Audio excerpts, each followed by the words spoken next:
Sponsored by PhD, MPhil किसी भी विषय में डिप्लोमा के अनेक अवसर है RKDF यूनिवर्सिटी में admissions open. In the backdrop of the military standoff with China which began in 2020, the government is planning to raise a new army division for deployment in Eastern Ladakh as part of a series of effective changes for Jammu and Kashmir and the Ladakh region. The army is contemplating the possibility of raising the 72 division for deployment in Eastern Ladakh under the Northern Command, according to the sources, which was initially intended to operate within the 17 Mountain Strike Corps in West Bengal's Panagarh. The decision is part of overall redeployment changes being planned in the Northern Command with a two-pronged strategy focused on Eastern Ladakh amid the standoff along the LAC with China and on ensuring no gap in training of Strike Corps elements.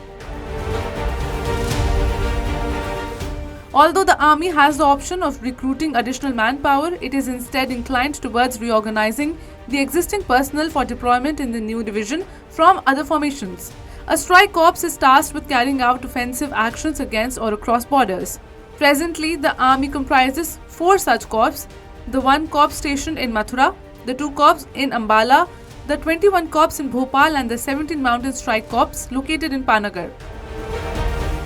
Until 2021, the primary focus on Chinese threats was kept by only the partially established 17 MSCs. The remaining 3 strike corps were primarily oriented towards operations against Pakistan. However, following the violent clashes in Galwan Valley back in June 2020, the army carried out a restructuring, keeping 2 of the strike corps for the mountains facing China.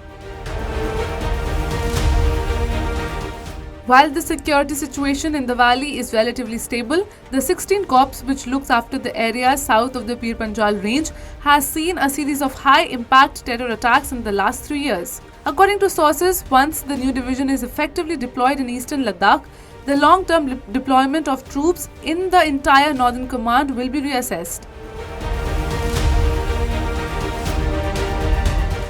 Pertinently, just last month, External Affairs Minister S. Jaishankar noted that normalcy in bilateral ties with China will only be achieved based on the traditional deployment of troops, and that will be the prerequisite for the relationship going forward with Beijing.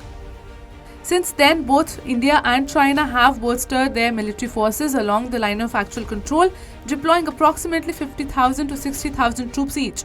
Though certain regions such as the Galwan Valley, northern and southern Pangong Tso shores, and the Gogra hot springs area continues to experience heightened tensions, progress has been observed in these areas over the past 3 years due to the establishment of buffer zones.